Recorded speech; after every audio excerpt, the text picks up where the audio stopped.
Hello, AP Biology. All right, I want to go through the notes with you for Unit 1 just to give you an idea of everything that's in them and point out what's really important.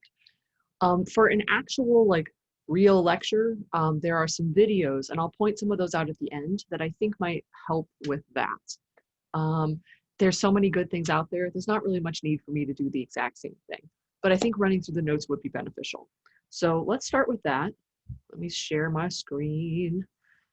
Okay, so I assigned you all to take some notes on water, and that I actually did do that, so you can see what I wrote. But let's run through this real quick. Okay, so in this chemistry of life, I gave you some really basic information about chemistry. I can't use the word basic in chemistry because acids and bases. Essential, foundational, there we go. You need to know that none of this you explicitly need to know, but these are concepts that might be helpful and definitely will come up once in a while. Atoms are the smallest unit of matter. They're great. That's what they look like. Elements are specific types of atoms. So with a specific number of protons is the key.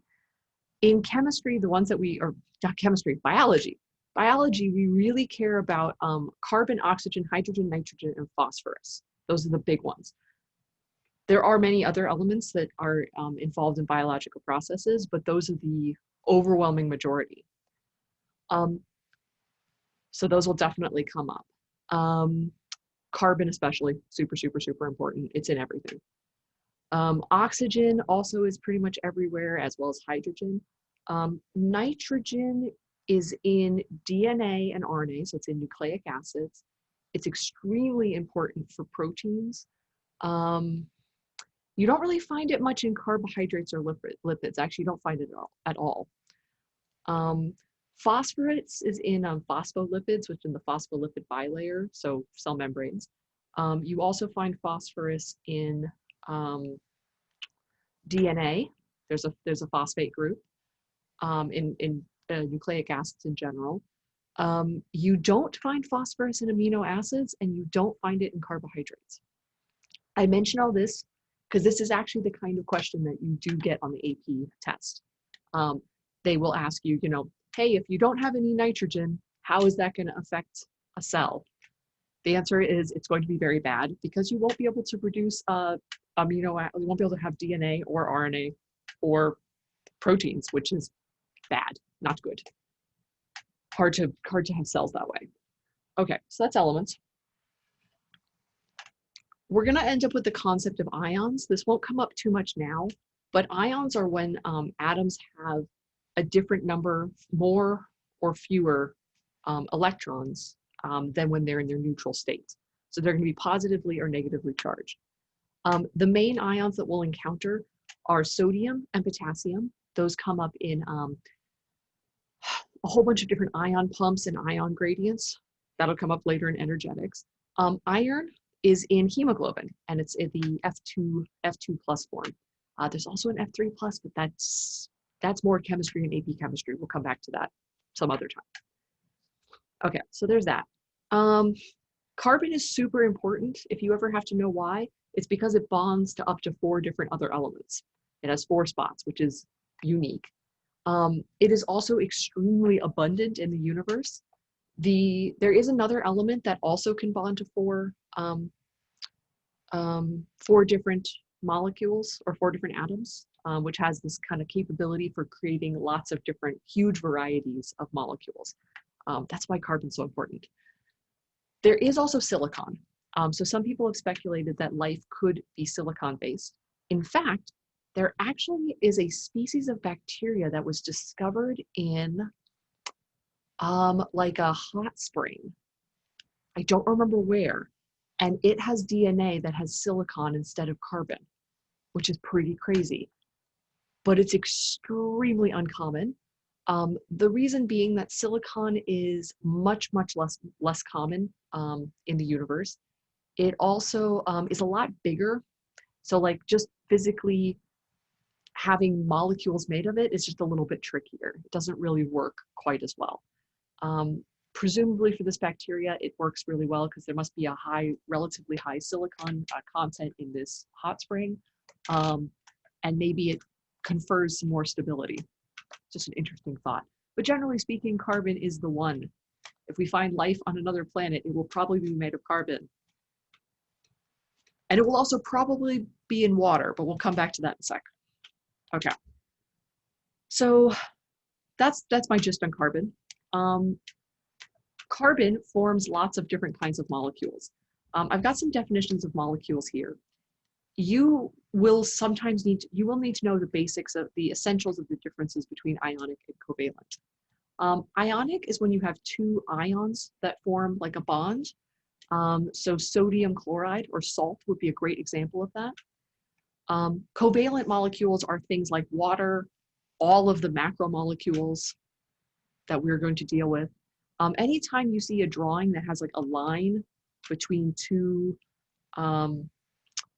atoms, or if they look like they're super connected like this, it's almost certainly a covalent bond.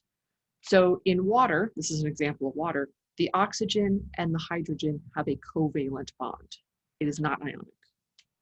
This one is sodium and chlorine, and that one could have an ionic bond. All right, so mostly in chemistry, we don't really care about ionic bonds very much. It's very rare that you'll ever even talk about them. We care about ions, but again, not until kind of later, and it's in very specific situations, and you'll be able to recognize it. Polarity though, polarity is a property of covalent molecules, and we are much, much more concerned with covalent molecules. The essential idea behind polarity, it's the distribution of electrons. So if it's really uneven, it creates an area where the electrons are more heavily distributed to one side or the other. In general, polarity ends up being a bit of a spectrum or like a continuum where all elements, all molecules have the possibility of being slightly polar, but it's usually only very, very, very temporary. Generally speaking, you're looking for symmetricality. If something looks symmetrical, like this chlorine molecule, it's pretty symmetrical. There's not really any place for one side to be different than the other. Whereas this hydrochloric acid or hydrogen chloride definitely has some way to be symmetrical. One side is hydrogen, one is chlorine. They're not perfectly balanced on either side. In chemistry, or especially AP chemistry, we dive into this way deeper. But for you all, just getting that general idea works. This is again an example of an ionic bond, and you can see here that like all of the electrons are like are completely polarized onto the chlorine, whereas they're only like partially polarized over here with the hydrogen chloride as opposed to the sodium chloride. So there you go. Technically that would be hydrogen monochloride. That's a whole other story. And there's some more examples. You can see the asymmetricality versus the symmetricality. That's the key. You'll get the idea. Okay, so there's that. All right, let's talk about pH briefly. pH is not something that we're going to have to worry about too much right now, but it will come up. All you really have to know about pH is that it affects all biological molecules are pH will affect the structure of biological molecules, especially proteins, which are what my favorite things in the world. They're the ones that actually do things in the form of enzymes. Generally speaking, pH what it really is referring to is the hydrogen ion concentration. So a very low pH is acidic, and it means that there's a very, very high hydrogen ion concentration. Basic or alkaline means a low hydrogen ion concentration, and there's your scale. That can kind of help you with that. So yeah, again, the only real thing you need to know is that if you start messing with this concentration of hydrogen ions, it will alter enzymes' ability to do their job. It can start to mess with DNA structure. And anytime you start messing with macromolecules on that like tiny molecular level scale, it's going to have repercussions. So it's why, if blood pH, I think, is very slightly basic. It's like 7.3, I want to say. And even very small changes to that can really mess with someone. You can get into real trouble with even the smallest pH changes. Yeah, so pretty crazy. We'll come back to that if it becomes necessary, but it's good just to kind of have that in the back of your head. Oh yeah, pH needs to be where it's at. You start messing with pH, things are going to go bad. All right, intermolecular forces. These are some great ones. This is really important. This is when molecules interact with each other, which is why we call it intermolecular forces. It's between molecules. This is not like a covalent bond. The general rule is that I've got the kind of list from strongest to weakest is ionic, hydrogen bonds, dipole, and dispersion. Basically, essentially what we're saying here is that all molecules interact with each other, at least a little bit. It's kind of like magnets. They all stick to each other just a little bit because they've got negative and positive sides. Even the most non-polar molecules still stick to each other a little bit. Fats are a really good example. So lipids are non-polar molecules. They have a lot of these carbon-hydrogen chains that are just super non-polar.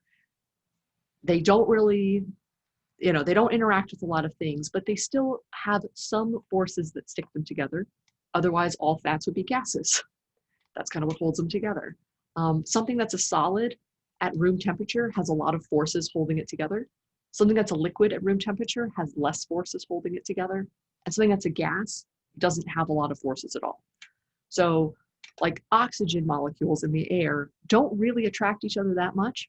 You have to lower the temperature a lot before they'll turn into a gas, or turn from a gas into a liquid, even colder to get into a solid.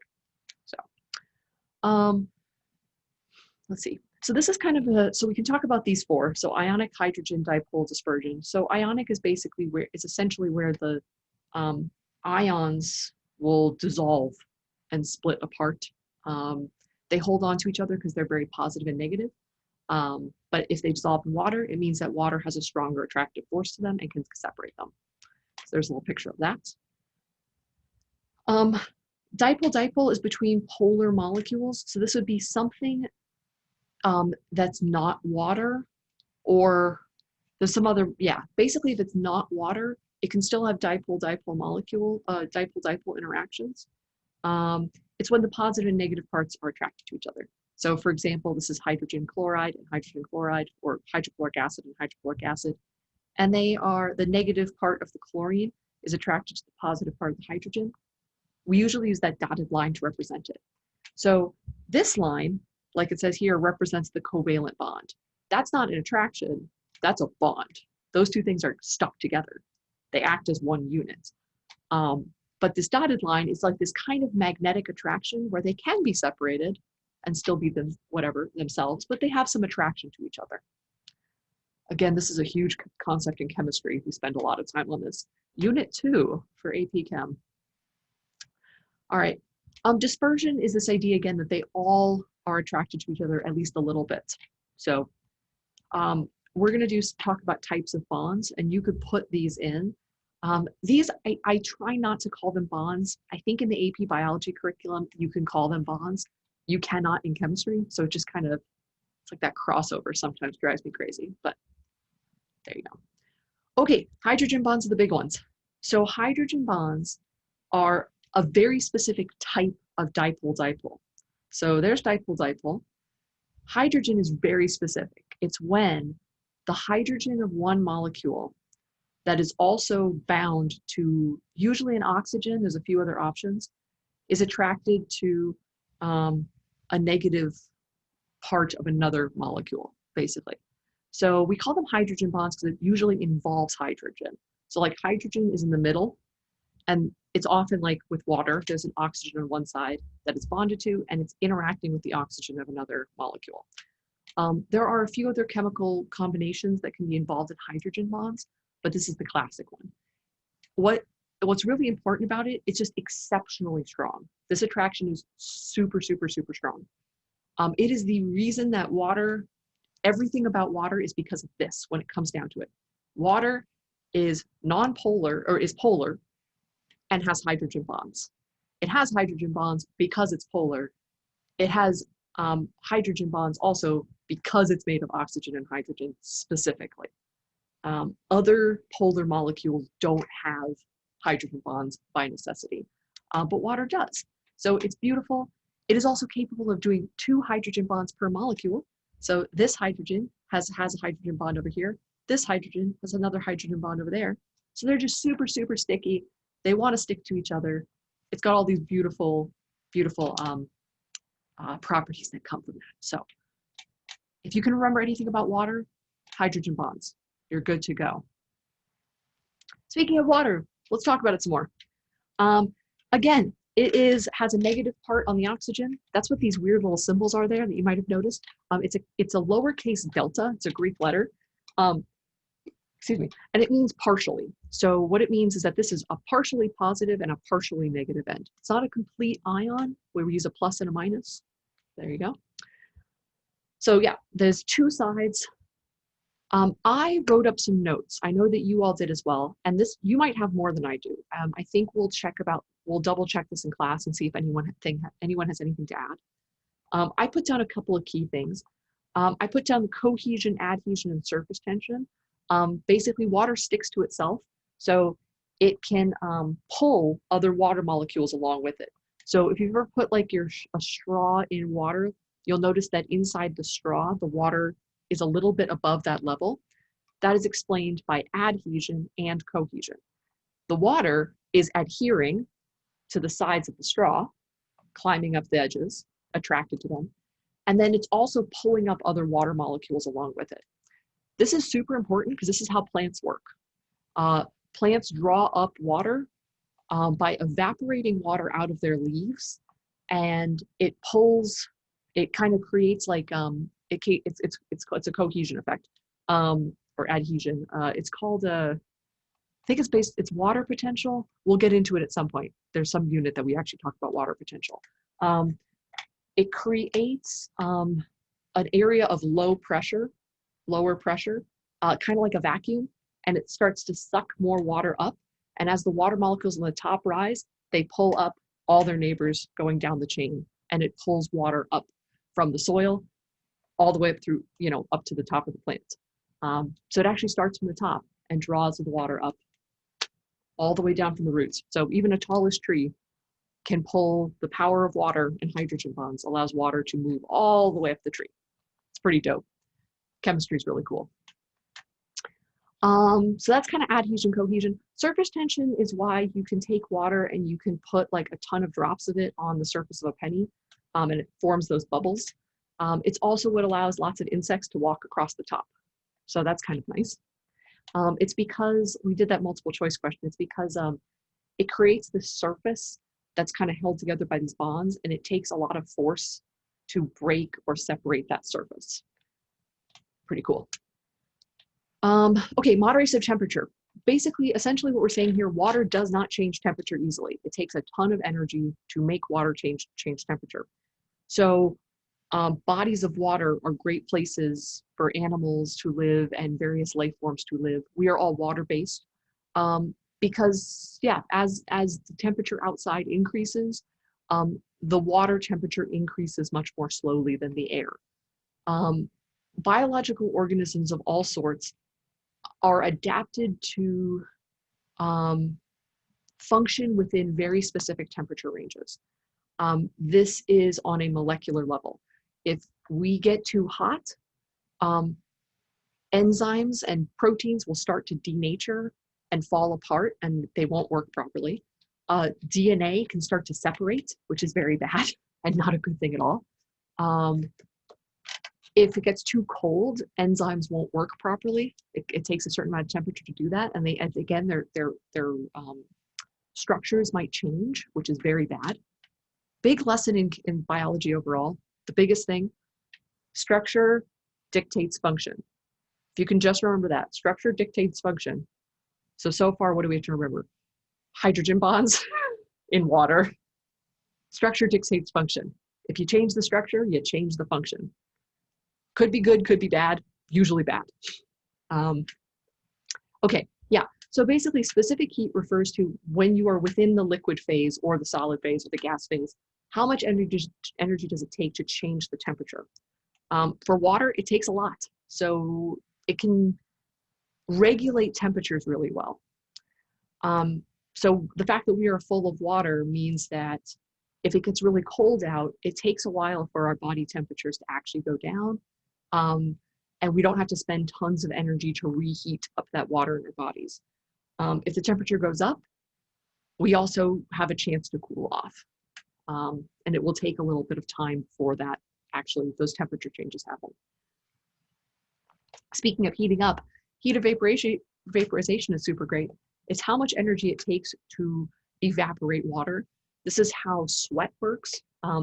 We sweat, as sweat evaporates off our skin, it removes a lot of heat from our bodies, which is very helpful if we need to get rid of heat somehow. It's also really helpful, yeah, for any creatures that are living in an ocean. It's nice so that water will evaporate and remove that extra heat so the temperatures don't change too much. Yeah, okay, cool.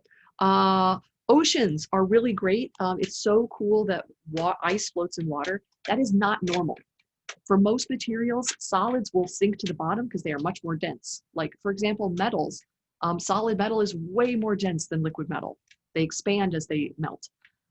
If that happened with water, then all the ice would float to the bottom of the ocean, and over time, we would have oceans that were mostly ice on the bottom with only some small amount of habitable water surface on top, and it would be very bad. And in the winter, the oceans could freeze all the way, or lakes or rivers, very bad. Luckily for us, that doesn't happen. Otherwise, we would never exist. So when it freezes, its crystal structure actually expands and becomes less dense. It has extra air pockets and space, there's empty space in it. And it means that we have, it also helps with like thermal conduction in the oceans. So it's a good thing, allows nutrients to move around so that the surface of a lake can freeze and animals and plants and living things can exist in water below. Very important. Okay, finally, water is the closest thing to a universal solvent that we have. Almost tons of things dissolve in water. Not everything, but lots of things do. Most biological and chemical processes, biochemical processes, they all require being dissolved. So being dissolved means completely surrounded by water. So yeah, and that means that inside of cells, molecules can float freely and interact with each other. There are some molecules that do not dissolve in water, primarily lipids, which make up membranes. So that luckily, not luckily, why do I keep saying that? So that not everything, otherwise, you know, if we didn't have something that wasn't dissolvable, we would just be big piles of goo. You wouldn't really be able to have separation of functions and processes. So yeah. So the things that don't dissolve in water are basically like rubber balloons that hold everything together, or the plastic bottles that kind of keep the water in place. So yeah, those are some important things. We'll see if you have other things that we can add. Okay, so speaking of that whole dissolving, not dissolving, the general rule for that is hydrophilic and hydrophobic. Hydrophobic means water-fearing, water phobic fearing. It means they don't mix. So non-polar molecules or non-polar sections of very large macromolecules that are not attracted to water, that's really important because that helps dictate all sorts of structural functions. Hydrophilic means that things do mix with water. So that's also good to know. Those things will dissolve easily and interact with water in a particular way. They will cling into the water, as opposed to hydrophobic things will hide away from the water as much as possible. So, all right, I don't want this video to go on for too much longer. Let's do this. I'm going to talk a little bit about macromolecules, but I'm not going to get into the specifics yet. So just some general things. All right, there are 4 types of macromolecules. We're going to talk about all of them in more detail. There are nucleic acids, carbohydrates, amino acids, and lipids. Here's some things that are true about all of them. Macromolecules mean big molecules. Water is not a big molecule. It's made up of 3 atoms. That's nothing. Macromolecules can be made up of hundreds or thousands or potentially millions of, or billions or trillions or sextillion, I mean, massive, massive numbers of atoms, depending on how big they are. Here's some general things that you need to know, words and things. Monomers refer to a single repeating subunit. So every type of macromolecule has a type of monomer. So if we're talking about nucleic acids are a monomer of DNA or RNA. Monomers of carbohydrates are some sort of ring of sugar. So like glucose is a molecule, maltose, galactose, fructose, those are all monomers. Amino acids for them, amino acids are monomers of polypeptides. Lipids would be, I don't know if lipids don't generally form chains. So they don't really have monomers, except phospholipids. Like technically, yeah, I don't know. We'll think about that one. Okay, a dimer is when you have 2 of them. Monomer, dimer. Yeah, polymer means many. So that's the big chains that we are talking about. There are 2 chemical processes that you need to know. The first one is dehydration synthesis. This is how we make monomers into polymers, how they become these big chains. It's kind of easy to remember this one. So dehydration means loss of water. So dehydrate, de-waterify. Synthesis means make. So dehydration synthesis means lose a water to make something. And it's basically the process where one monomer loses a hydrogen and another monomer loses a hydroxide, an OH group. And that water becomes a separate molecule that comes off, and the 2 are linked together now. So here's a really generic example. You get a monomer 1 and monomer 2. They lose this water molecule and are now connected. This exact same process happens for all biological macromolecules. It's super convenient that you don't have to memorize 6 different versions or 3 different or 4 different versions of this. You can see this process happening in a sugar. So if you have 2 glucoses that connect together, they form a dimer, or it's a disaccharide. We call those saccharides. Yeah, that's what the monomers are called. They're called saccharides. That's it. So it's a monosaccharide, a disaccharide, or a polysaccharide. The hoy, I forget things all the time. It forms a new disaccharide that we call maltose, and it also results in a water. Amino acids, same thing. We've got amino acid 1 and 2. The hydroxide here, the hydrogen here, forms this bond. It's called a peptide bond. We'll get into that again later. And water is a result. Same thing happens these are both nucleic acids. I'm not 100% sure what type of nucleic acids. I'm going to go with, I think it's DNA. I think it's deoxyribose. I don't think it's oxyribose, but I could be wrong. I'd have to look it up. Yeah, it looks like deoxyribose. So I think it's DNA. The OH off of the ribose part reacts with the OH from a phosphate group to produce water, and you now have this there's a name for that linkage. I'll have to look up what it is. I can't remember off the top of my head.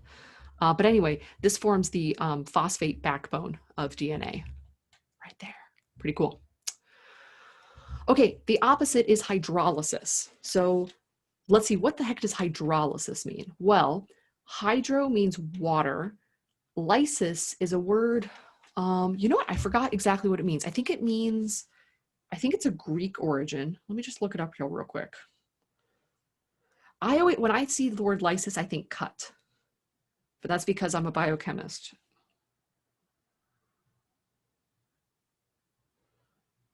Lysis.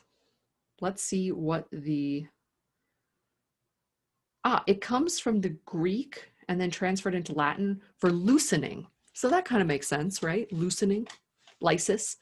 So whenever I see the suffix lysis, I think cut or loosen. So this is the opposite. And it's called hydrolysis or hydrolysis because you're using water to cut. So water cuts things. It is the exact opposite process of dehydration synthesis. So you add a water to cut something apart. Same thing here, you take the maltose, you add a water, and you can separate into its two glucoses. Here we have that happening with a peptide bond. And here, there's also zinc involved, but you have it happening with a DNA strand. Okay, so again, right here, you can kind of see right there is the spot where the OH ends up here, the oxygen ends up, oh yeah, the OH is there. There's like a free floating hydrogen that you could say that it's right there, or it could just be floating around because it's hydrogens are fine with just being in solution. Just makes the solution a little more acidic, no big deal. But yeah, there you go. So those are processes that you definitely have to know about. These two words should definitely be familiar to you. You don't always have to know the details. It's just nice to know them. But just remember dehydration synthesis, hydrolysis, that's how polymers are built and how they are broken apart. That's the key fact out of that. I'm going to stop there for right now, I think, just because that gives you the basics, and this video is already going on forever. Let me show you one more thing. Some extra videos that could be helpful to you. Let's see if I can find them.